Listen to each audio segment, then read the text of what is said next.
am going to make mangú. Mangú is a dish from the Dominican Republic, and it's one of their main breakfast dishes, if not the main one. So it is mashed green plantain, and it's usually topped with some onion, and sometimes they have it with los tres cupes, and that's sausage, eggs, and fried cheese. Growing up, I absolutely loved this meal, and while I talk about that, I'm gonna start on these plantains. So basically, I'm just gonna cut them and peel them and get them ready to be boiled. But growing up, I absolutely loved mangú, salami, the fried cheese, the whole thing, the egg. I used to call it a Spanish breakfast. And my grandmother and my sister live in Washington Heights in New York. So if you know Washington Heights, it is a predominantly Hispanic area. And honestly, growing up in New York, there's such a cultural medley of foods. Like, there's so many different types of foods that you're gonna run into different cuisines from different countries, from different continents, as long as you're eating out at some point, because everywhere there is some type of restaurant. And Spanish restaurants, Dominican restaurants are very, very popular in urban areas in New York City, which are the types of areas that I grew up in. And so Spanish food was something that I ate often, pretty often. Spanish is a language that I picked up on just from being around these people. Some of my family members speak Spanish. I am not Hispanic, but I still picked up on some of the language. And I also am still learning Spanish. I learned Spanish throughout high school and college, but I really am aiming to be semi-fluent, if not all the way fluent. And honestly, this mangú is helping me get into character, right? It's about being the person who speaks Spanish, right? I know things about cuisine from countries of those people who speak Spanish. And so, sí, estoy aprendiendo español, y cada día yo aprendo más. Ahora, guys, I'm a little shy. But now I'm watching TV on Tuesdays and Thursdays only in Spanish. So I've chosen a Spanish speaking show. They're in I think they're in Guadalajara, Mexico. And it's called The Manny. I've watched this series with English subtitles, and now I'm rewatching it just in the Spanish language. Okay, so we have all of our plantains. I should have been boiling the water, but honestly, I'm just gonna throw them in and let them come to a boil with the water. They take a while to cook, and so I want to boil them for about 35 minutes to really get them nice and soft. So that is what we're about to do now. So if I take you over here, we have our pot. I'm about to turn the heat all the way high, and I have it in the back here because I'm going to use this other eye for my onions. But now let's cut the plátanos. Let's cut these up, and I'm gonna cut them down the middle, and then like maybe into 4 parts, so that they're flat and the surface area is able to be reached by the water, so that it can boil faster and, you know, cook faster. So let's cut these in half. Mangú is something that I have just learned how to make. It's not something that I really knew how to make before, but it's so easy and simple. I can see why this is a staple in Spanish restaurants, why people would make this for breakfast. So I'm just gonna throw this in the pot.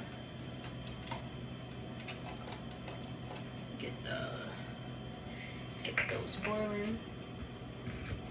It's so easy, and honestly, the number of ingredients is very minimal. So you have your plantain, you boil that in some water. Does water even count as an ingredient? For real.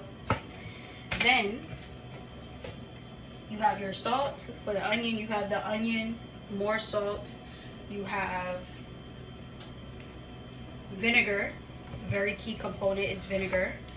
And also when you're mashing the mangú, you have some butter, and I might drizzle a little bit of olive oil. And I'm gonna show you a few tricks also that's gonna elevate the mangú to another level. And since I'm black, I'm gonna add a little bit of garlic powder to it.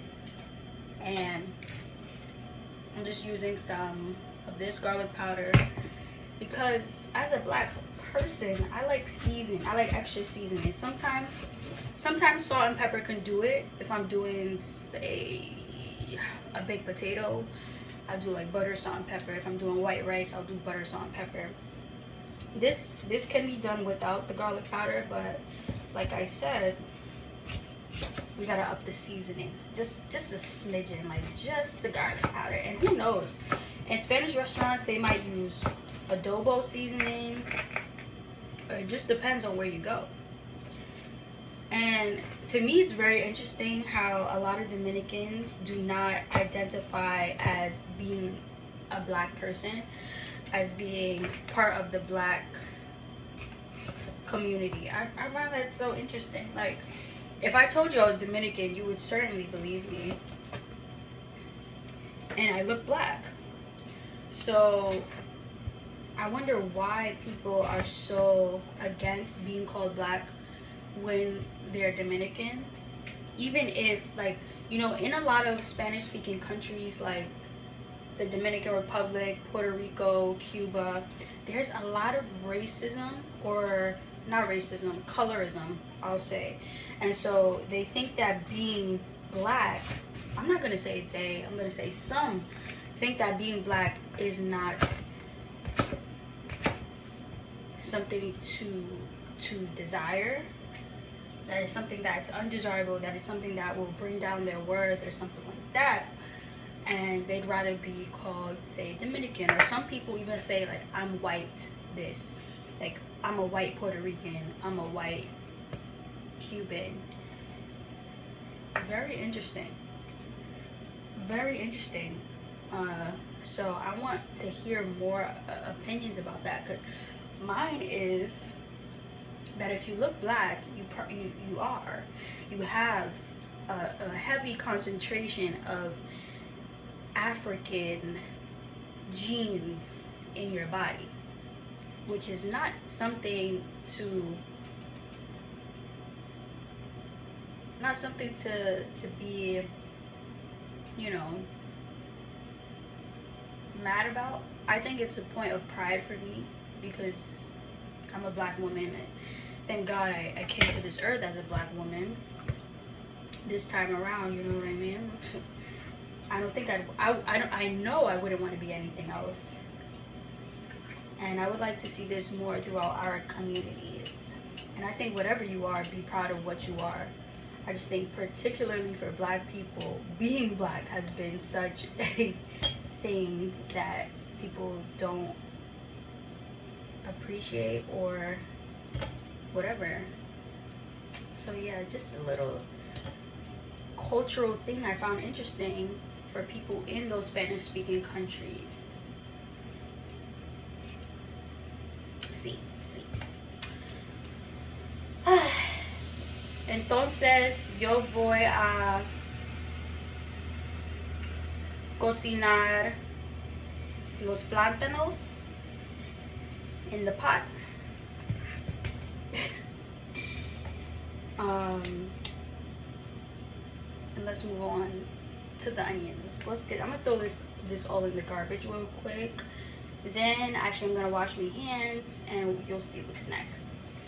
Those plantains, they were washed, but the thing about them, it doesn't matter. You're still gonna get some dirt under your fingernails, and I really don't like that. But you know, when you cook, your hands get dirty. That's part of why I stopped doing my nails, because I don't like the dirtiness that comes under your nails. And when you get your nails done, if you don't clean them right, it literally will start to stick under the nails. And I'm just, hey, to each his own. They're really cute. They're really cute. I just think you have to really take care of them to keep it nice. So now I'm going to put a little bit of this salt into the pot. I'll pour it in here. Put like that much. It's kind of a lot, but it's boiling. So it's in boiling water. And I'm gonna watch the time so that I know when it's ready to be taken out. So I actually have been to the Dominican Republic, and when I was there, I did not eat mangú, which is kind of crazy of me. It's kind of crazy, but I do think that the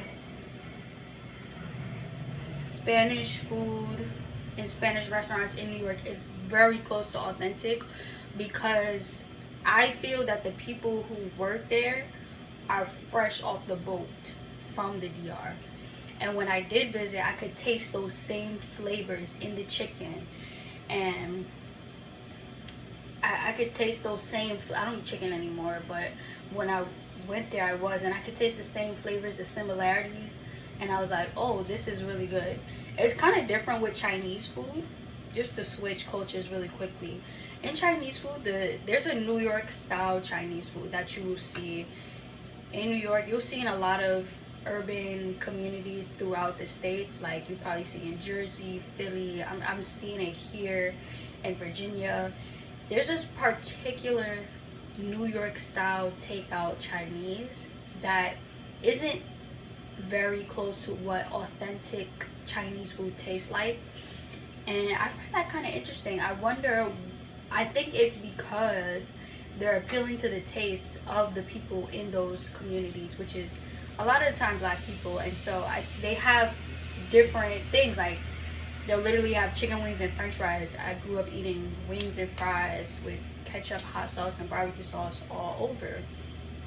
That's probably not something, if I went to Shanghai, that they would have. But go to the Chinese restaurants in the inner city and it's like that. It's so interesting to me, and I love Chinese food, but I have been going to this authentic Chinese fusion, so types of cuisine from different cities in China, Chinese fusion, and it's so good. It's so good. You could taste the authenticity in it. My mouth is watering just thinking about it. The chefs are literally from, I forgot what the waitress told me, but she said they were from, like, they're really straight from wherever cuisine they're cooking, and I love that. And I like the authentic Chinese food better than I like takeout. Takeout Chinese is typically very greasy, very oily. Now the Chinese food that's authentic here that I have been going to, that restaurant, it's still kind of greasy. I think that oil and that wok cooking, that traditional style of using a wok in Chinese cuisine, is something where there's a lot of oil kind of involved, and I don't mind that. Like that gives it a little extra flavor. Clearly I like Chinese food, and I really like cuisine. Like, I just like all different types of food. I'm a culinary explorer. So let me show you how these plantains are boiling. Looking good. So we're gonna let those boil and do their thing, and in the meantime I'm gonna cook the onion. So we just have a red onion here, Oh gosh, I hope I don't start crying. I know, like, I've heard and know of a couple tricks that I never use, right? Because I feel like I should have built a tolerance by now to the onion, but you know, that's not always the case. I don't think that that is the case, or maybe it is. Let me know if you've been cooking for a certain amount of time. Do you build a tolerance? Because I've been cooking for a long time and I still have not built a tolerance, but maybe that's something that we could decide as a collective, and it actually happened just because we think it does together. Right? If we think about something together hard enough, strong enough, it goes into our cloud consciousness and then we all adopt it. Like people say, your ears or your feet and your nose never stop growing, but what if that's not true and they just keep growing because we think that as a collective? I think that's true. I think that's true. And on that topic, whew, I went down a rabbit hole recently. I went down a rabbit hole, and that rabbit hole was basically about how the human mind can affect physical matter, right? So if you've heard of Dr. Emoto, I think it's Dr. Masuro or Masura or Masuru Emoto. He was this man who wrote a book on water, and he did experiments with water. And so in these experiments, what he did, I think he did 2 experiments. So in one of those experiments, he had water, 3 jars with water and rice, and he either wrote words on each thing. It was like positive words, negative words, and then no words, neutral, like a control group. And so over time, he let it sit for 30 days. The one with the positive words on it, I believe he wrote on the jars with the water and rice, it fermented, right, like normal. The one with the negative ones, it turned black. And then with the neutral, it turned this weird color, or like bluish green. I don't remember exactly, but basically in these experiments he found that the positive intentions or negative intentions and words actually changed the chemical makeup of the not chemical makeup, I'll say chemical structure of the water. It changed the structure of the water, the molecular structure of the water. And people, I guess, were skeptical, and people are still skeptical. This is not accepted in the scientific community. His experiments are not accepted in the scientific community for whatever reason. I don't know. Maybe people need to just open their minds a little bit. But he did another experiment, and in this one, it was with water bottles, and it was like a blind test. And essentially, he gathered students, blase. Look up the double-blind experiment if you want to know exactly how it went down, but I'm going to tell you the results. The results were that when this person who did not know which water had the negative or neutral or positive words and intentions on it, looked at samples of each bottle, I think 50 drops, he chose which crystalline structures of the water looked more aesthetically pleasing. And they found that the water samples that were the most aesthetically pleasing were the ones that also had the positive intentions and words on them. So basically this means that if I speak to the water in this onion positively, the structure could possibly be making it more aesthetically pleasing. Now, what happens to me when I eat that onion?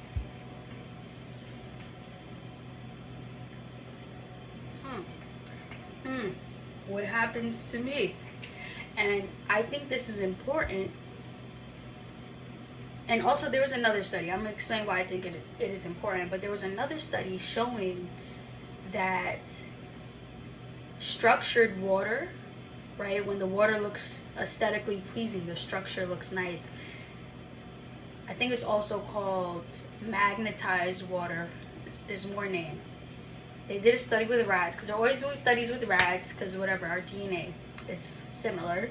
They found that the rats, I think they had diabetes. When they were giving them this structured or magnetized water, it helped them heal. Okay, so I went down this rabbit hole, and I found myself on the CIA's like reading room or whatever it's called, and I found there were people doing experiments, a whole bunch of stuff, guys. So telepathy, basically our minds, our brain waves, our brain power affecting physical matter, the stuff that you see in movies, right? Like I could use my mind and make this bottle, Matilda, make this bottle open and season it without using any part of my body except for my mind. So I just found that very I found that very interesting, and let me see my. I think that we should go down rabbit holes more often and learn more about things that seem a little cuckoo bananas, but might be worth looking into, might be worth studying, so that we can change the world, basically. And I think that's interesting because most of the food that we eat has water in it. So if our intentions, here we go. If our intentions and positive words can affect water, then that means when we're cooking, it's very important that our intentions are positive, that we are speaking positively over our food. Perhaps this is why people pray over their food. Maybe this is why, I don't know, like I think that there's so much more information that we can extrapolate from this. And speaking positively into your food could be a game changer for people's health. And when you think about when you're ordering food from places, you don't know, the chef could be having a bad day. This has happened to me where, I don't know if the chef was having a bad day, but I've eaten from a restaurant that I've eaten from before, and I notice how I feel afterwards. Sometimes when I eat from certain places, or if I had a particular meal, I would feel different after. I would feel heavy. I wouldn't feel good. And maybe it's because the chef was tired. Maybe the chef hates their job.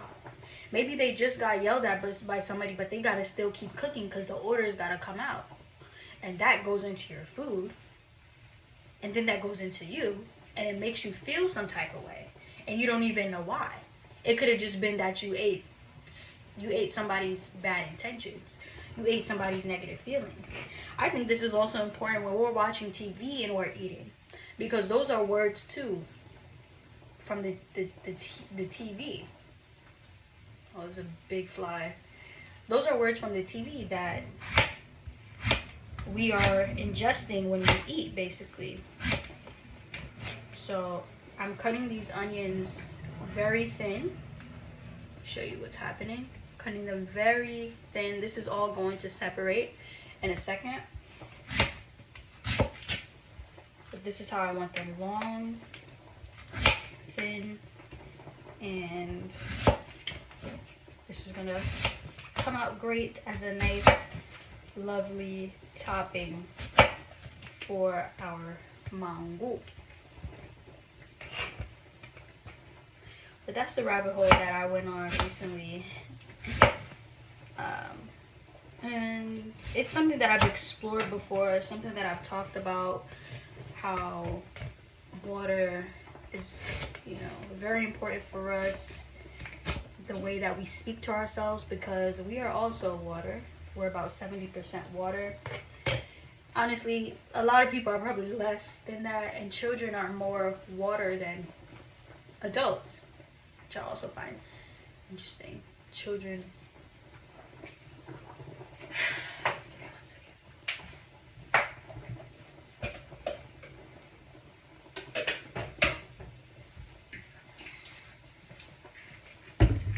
Children are more water than adults. So now what we're gonna do is we're gonna put the onion that we just chopped into a bowl. I'm just using this measuring cup because this is what I used last time. Why not? Just do it again. Lots of onion. But that's alright. Our mangú is back there boiling away. Hopefully you can hear it. And we're done with this cutting board. I'm just gonna slide that over. Slide this here. Let's take a look at the mangú again.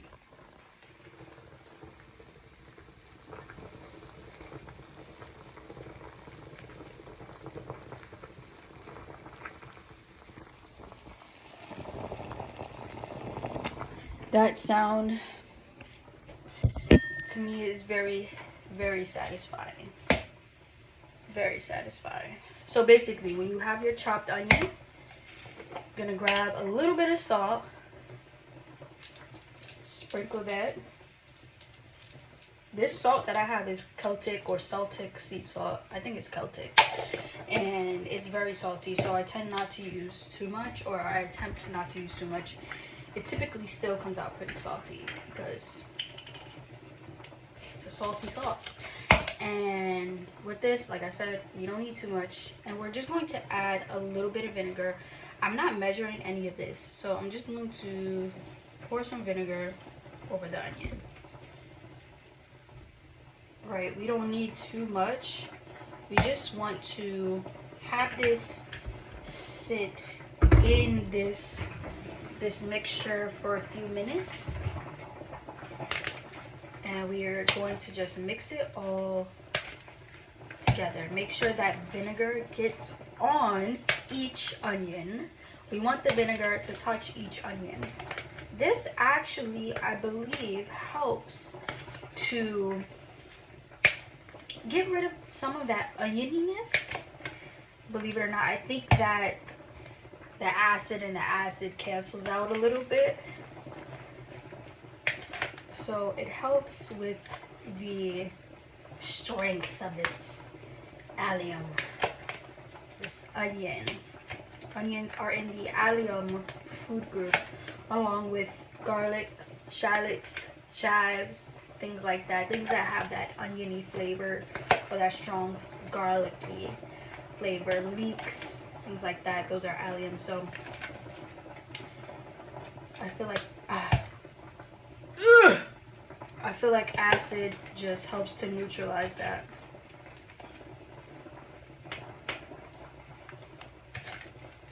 Yeah, I think a little vinegar splashed on me, which is why I made that noise, and I don't like the smell of vinegar.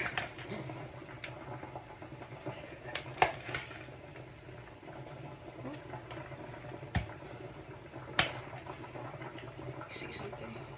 Yeah, so you can see the vinegar. You can see the vinegar in there. So I'm just gonna come back and stir that up every few whatever. We're basically done with the vinegar, so I'm gonna go put that away, and we're going to cook the onions on the stove.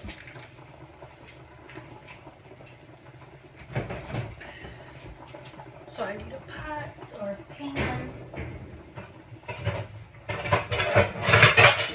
I'm going to use this big old pan. Put it over here. We get the heat started. I'm gonna use some olive oil to saute our onion.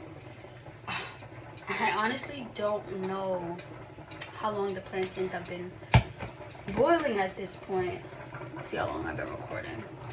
It's definitely not been long enough. So I'm gonna go through with cooking this onion.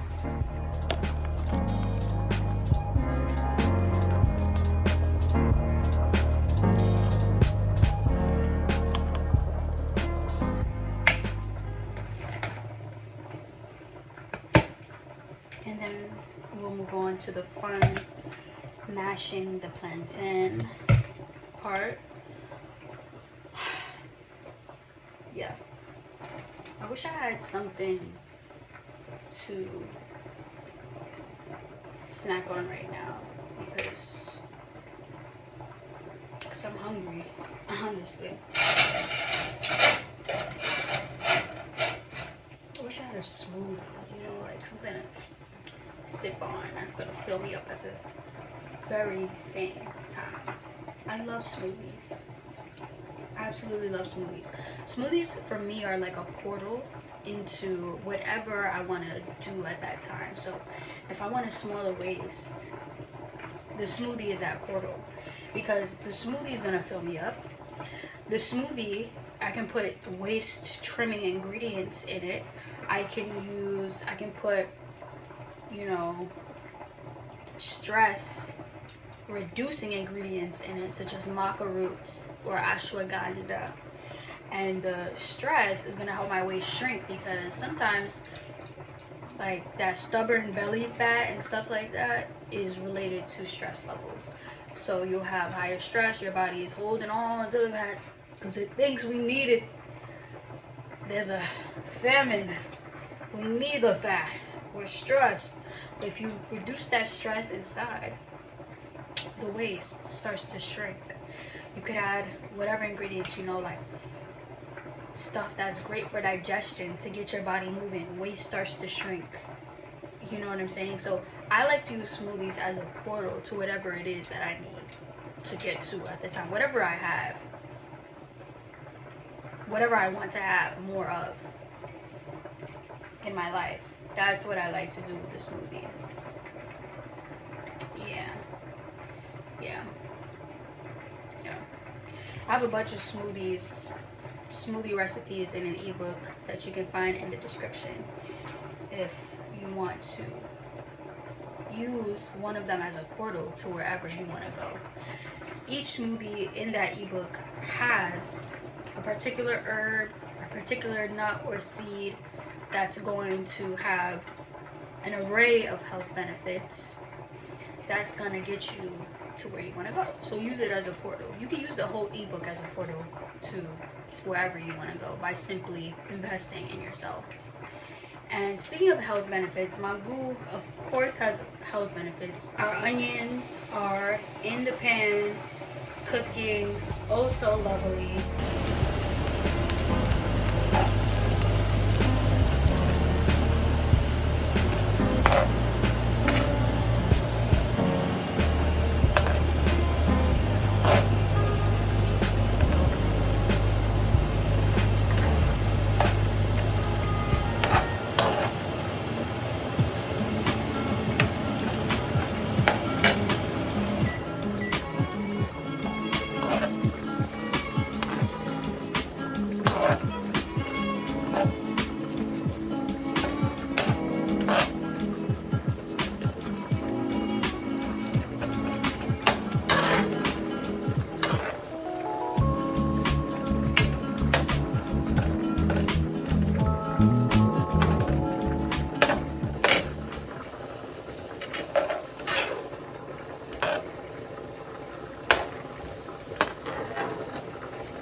And they have turned this beautiful, bright pink color that I love to see. And I got them on a medium-high heat. And I'm just gonna keep stirring them until they've softened a bit. I don't like when they start to caramelize, when they start to turn brown. I want them to stay that nice pink color from that chemical reaction of the vinegar. And so I consistently stir them, and that's just gonna keep working. The plantains are nice boiling over there.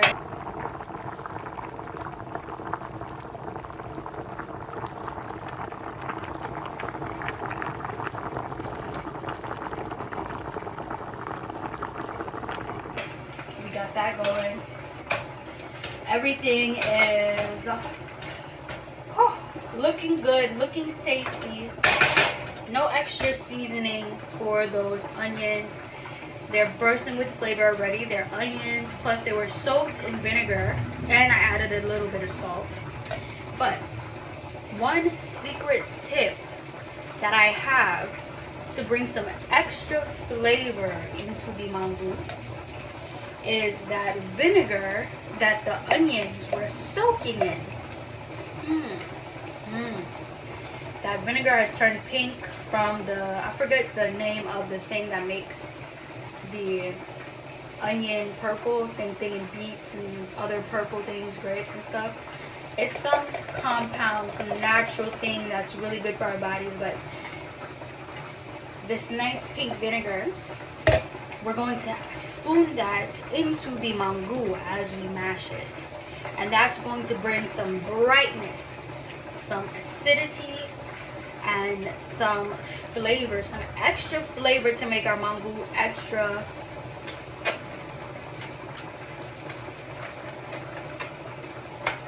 delicious. Extra delicious. Let's check on these onions real quick. They're nice and soft now. I could honestly stop here, but there's a few bigger pieces. Let me show you. There's a few bigger pieces that I want to cook a little bit more. But you see how they're nice and bright pink. They're very, like, a lot of the thinner ones are very soft, but then there's these kind of thick ones that I want to get a little bit, you know, more cooked. So we're doing that. The mangú, the plantains are boiling down nicely. Those are probably just about ready to get mashed. So I'm gonna grab a bowl and we're gonna start. Okay, let me tell you something. I'm gonna grab a bowl and I'm going to get a spoon that has openings. What kind of spoon is that?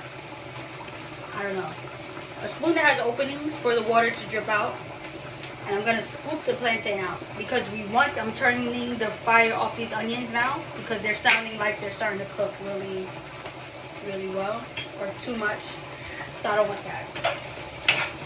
And we're keeping that water from the plantain because that's going to help when we mash to make it softer, to make it smoother.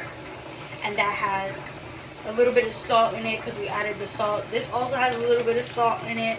So we don't need too much more salt. The plantain is really what shines through in the mangú. It's the whole meal. We're really displaying some of the amazing, versatile characteristics of the plantain. Like, you could do so many things with it. People make porridge with it. You can fry it, make tostones. You can fry it, make chips. But now is the time to kind of ladle this out. So I'm going to ladle it out into a metal bowl. And the reason why I'm using a metal bowl is because it's going to keep the heat. Sometimes when I add butter, the butter's really cool. And so it cools down the mangú in a way that I don't want at the time. But luckily for me, I've been having my butter sit out. And I'm using Miyoko's Creamery European style butter. Love Miyoko's. So I like the metal bowl because it holds the heat. It does. Just be careful when you're putting the plantain into the bowl because it's metal, so the heat will transfer onto your hand. So that's the next step. Let's get into that.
very hot.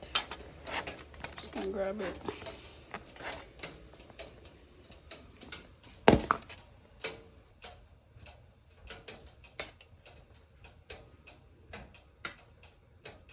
All right, we have our hot plantains here, and I'm going to grab a knife, fork, and we're gonna start mashing these. And you probably thought I forgot about talking about the health benefits, but I didn't.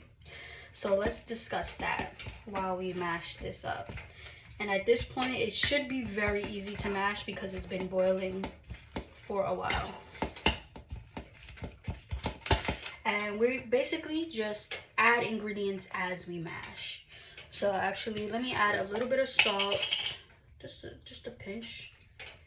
And I'm gonna add some olive oil as well. I'm gonna do olive oil before the butter, just to get some flavor. This is a base flavor that we're setting into the mangu.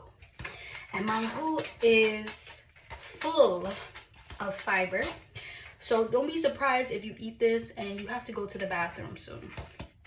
Not in a bad way, but just in a way that's like healthy. And fiber, what fiber does for you is it digests differently than other food components. So it'll go to your colon and it feeds your healthy bacteria. So it's sort of a prebiotic. Prebiotics feed your probiotics, and those probiotics are those healthy bacteria in your body. And so fiber is very good to feed those things, give it some nice food so it can get some energy and just do its thing in your body. What else does fiber do? Fiber, it helps keep you full for longer. So if you are a breakfast person, or even as a introduction to your metabolism, this is a great option. Because of that, fiber is going to keep you full for longer. But also, when we're mashing things that are quite smooth, like blended soups and things like that, things that are mashed like this, are sort of being pre-digested for you. Think about this. This could be like my teeth eating the plantain. The fork is like my teeth. Now we add a little bit of that vinegar. Ooh, maybe too much at first, but that's all right. It's gonna be good. So we add a little bit of that vinegar, and we add some of that plantain water that it was cooking in. And this is like the liquid in your belly, right? Making things smoother, easier to pass through. I hope this isn't disturbing you or turning you off or anything. I'm just trying to describe why this is good for you. But it's just doing that. So anything smooth like this mangu is definitely easier to digest. All right. Now for that flavor, for that extra creaminess, we have to go in with some butter. So we're gonna take a butter knife, cut some butter. I'm gonna cut it into some pieces so that it's kind of spread evenly throughout. Take a couple bow. And I'm gonna just keep adding butter throughout, adding salt throughout, maybe a little bit more olive oil throughout, a little bit more vinegar, a little bit more of that water. And we're just gonna keep doing that until we get it to the consistency that we want. And that's mangu. That's mangu. You get it to the consistency that you want, add some onions. That's mangu. It's been taking a while because honestly the boiling part takes the longest. And if I wasn't talking to y'all explaining everything, I would be doing something else while probably making a smoothie. I want a smoothie now, y'all. Thirsty. I need some water. We're probably making a smoothie because yeah, it'll be boiling. But it's a very quick, it's a very easy meal to make. which is why I love it. So I'm gonna add a little bit more water. I kind of want to carry this over to make it easier for me in this life. Yeah, I'm just gonna do that real quick. Spooning a couple of these large spoons of water in here.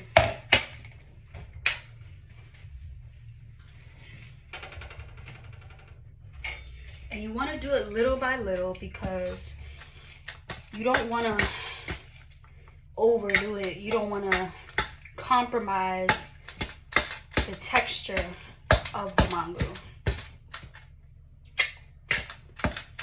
Little taste test.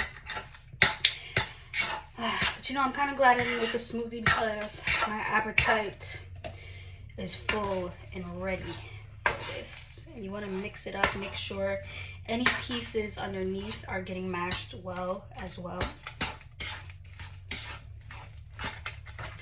We're gonna add some more mantequilla, butter. Some more mantequilla, más mantequilla.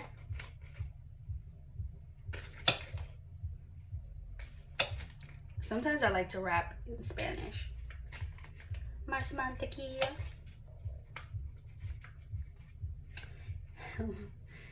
Oh, dang, how do you say I'm thirsty? Tengo, is it tengo sed? Tengo sed. I think I'm thirsty is that. Mire bebida. Hey. No, I can't say need. That's English. Whatever. Spanglish. Alright. So, keep mashing. I added more butter. That might be it for the butter for me because I don't want too much butter. These are mashed potatoes. It's mangú. So a little bit more of that salt. The butter is salted. The water is salted. The vinegar is a little bit salted. So you don't want to OD. I'm going to actually do a little bit more olive oil. I think that's a secret too, because I don't think people put olive oil in theirs. And a little bit more of this. And did I even add garlic powder yet? No. I'm just gonna add a little bit of garlic powder, just to give another flavor to your palate. Like, what's that? Garlic powder. All right. And after I mix this butter in good and all that seasoning, I'm gonna go ahead and add some more water. So you're basically just doing this until it's smooth enough. Smooth. Some people like chunky mangú. Some people like it really smooth. I'm a fan of either. And I tend to just have it be on the smoother side, but you know, of course, you still have your chunks in it. And I think those chunks help with or just give it a better texture. They just add some texture along with those onions. And I stopped my onions early so that they can have a little crisp to them. So they're not cooked all the way through or have no crisp. We want them to have a nice crisp.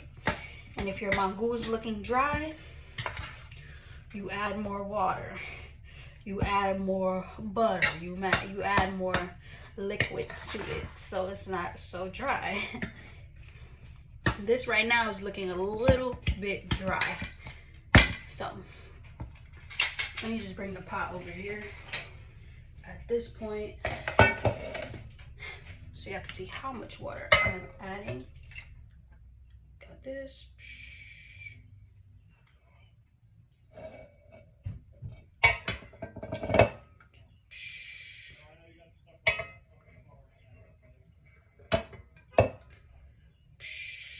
All right.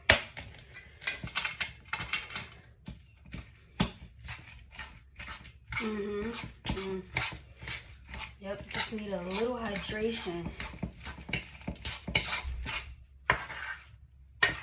A little hydration.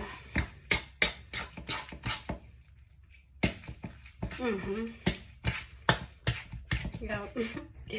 We're getting to that consistency that we desire. We desire it. Whoa!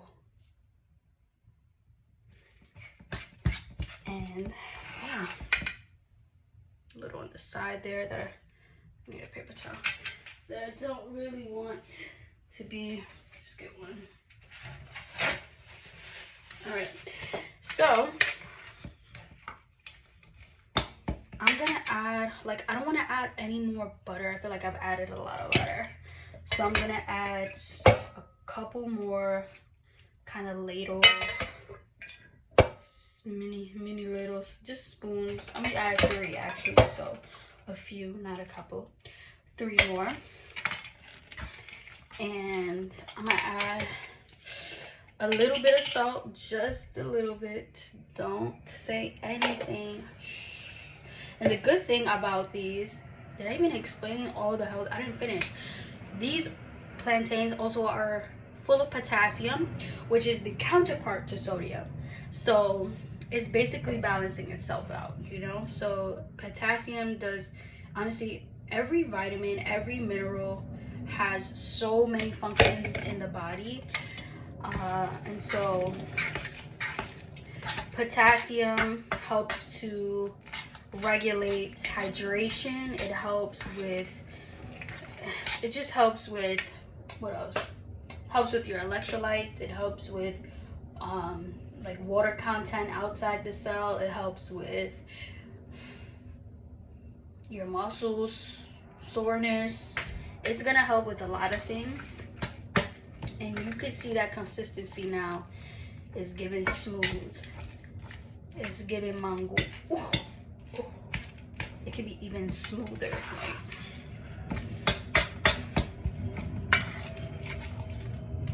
And also, it's full of your vitamins. Like you got vitamins A and C in here. Both great for your immune system. You got the jet.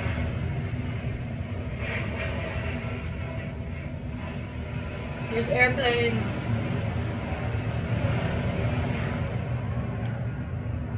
Okay, I think it's gone. It is. Nope, nope.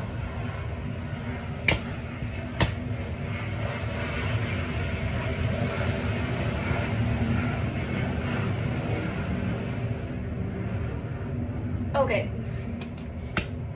Good with your vision, good for your skin health. Come on, be for real. Eat some mango. It's good. We didn't fry anything. Which I'm not even gonna post the fried. I just know that that's a concern for some people. We did add a decent amount of butter, but you could use all olive oil if you wanted. And since the olive oil would technically be raw, because there's no temperature here high enough to be cooking it, you'll get the benefits of some raw olive oil. And the salt has lots of minerals. The vinegar, you know, I gotta do more research on that, but it's really for the flavor here. For the flavor. I used to be, and I still am kind of like this, very picky about ingredients and their health benefits. Very, like, if it's not healthy, I'm not eating it. But I've realized that you gotta pick, you gotta kind of decide what you're gonna tolerate in this life. And when it comes to food, I eat pretty healthy, and so I'm gonna tolerate a little bit of flavor, you know, from maybe something that's not particularly healthy, but you could find health benefits in a lot of stuff. You could find health benefits in pork bacon, but no, let me not even promote that. But I'm just saying that you could find health benefits in a lot of things. And I think the most important thing that kind of even outperforms eating habits in your road to longevity is going to be reducing your stress. So if you're stressed, it doesn't matter if you're eating healthy, right? You want to reduce that stress. And I think that this can be seen when you're on an island, say on vacation, and you're eating like whatever you want, but you're glowing. It's because your stress is so low. We are not meant to be experiencing so much stress, these high levels of stress, being in stress. Honestly, people are in stress all day long, years and years and years, and it shows. And I don't want to live that life. I want to reduce that. And I don't want to be doing things to reduce that stress that are that are not real ways of reducing stress, like weed. Weed reduces stress, but it's actually stressing other parts of your body, your brain, and things like that. I want the real reduction in stress, where there's spiritual growth, where there's emotional and mental growth. You know, those real chemicals going crazy. So now I'm gonna taste it. My spoon here. Let's try it. And I'm gonna plate it. Yeah, so of course this has health benefits. Like,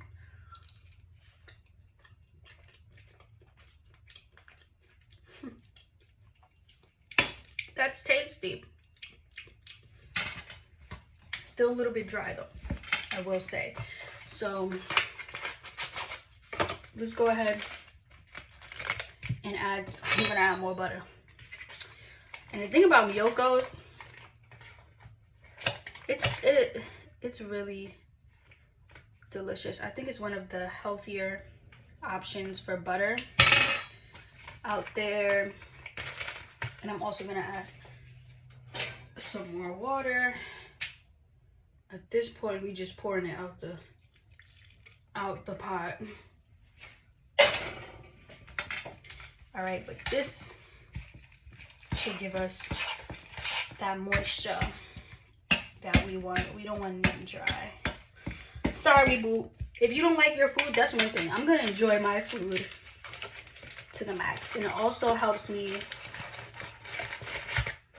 to be real with myself about what I like. Some people like dry food. Personally, I don't mind dry food when it's something like a french fry. Like, I don't need sauce for french fries. I don't even need syrup for pancakes or waffles. Those things I can enjoy dry. It's just about your preference. My mangú, I don't necessarily want it too dry. I want it a little bit dry, not wet, too wet, but I didn't want it as dry as it was just now. So this helps me gauge for the next time I make it, when I'm mixing everything that initial time, to basically add more butter, add more water, so that when the taste test comes, it's like, you know, it's really been really good. Oh man, I hope y'all are seeing this texture here that we're getting, that we're coming to. Sí, muy rico. Delicioso. Delicioso. Okay.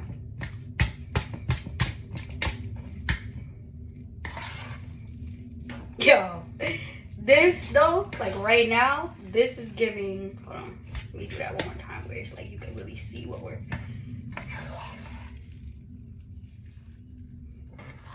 this is what I want right here. And then, all right, let me get a bowl. And yeah, let me get a bowl and I'm gonna plate it all. I have my purple bowl here.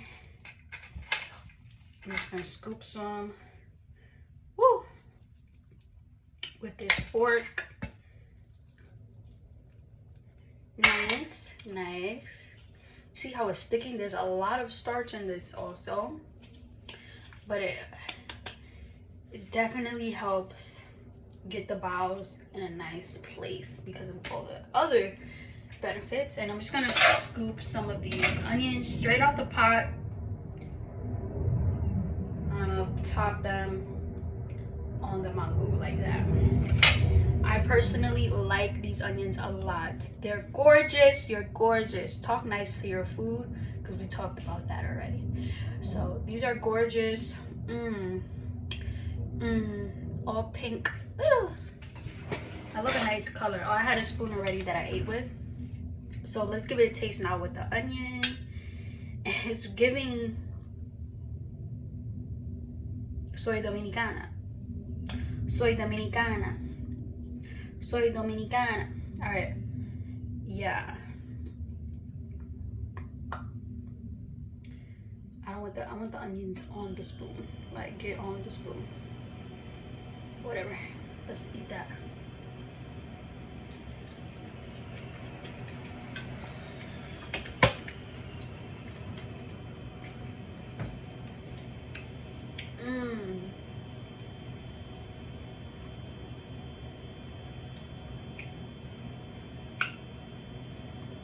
Tengo que viajar a Dominican Republic.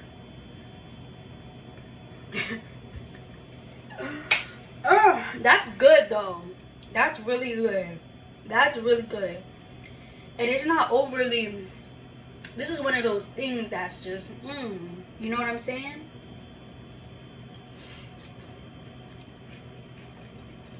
The onions still have that crunch. Say that for my family.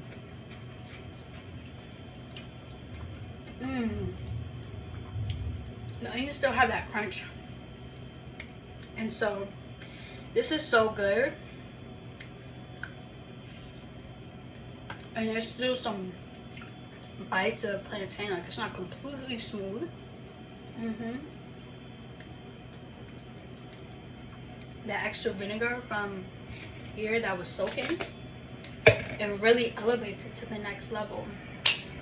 I would say that I could even add more salt, like, you know, I could do more, but this is great as it is. As is delicious. I'm going to give myself for this, because I'm going to tell you a secret. This is my second time making mangú, but I tend to really make things amazingly on the first time, better on the second time, and better as I keep making it. So I'm gonna give myself an 8.7. I think if I learned some tricks from my actual, you know, Dominican, like, abuela, who has been doing this for years, like, you can see in her arm, she's been making mangú for years. If I learned some tricks from her, this could be 10 out of 10 out of 12 out of 10. But this is me. I'm gonna be humble, but this is delicious.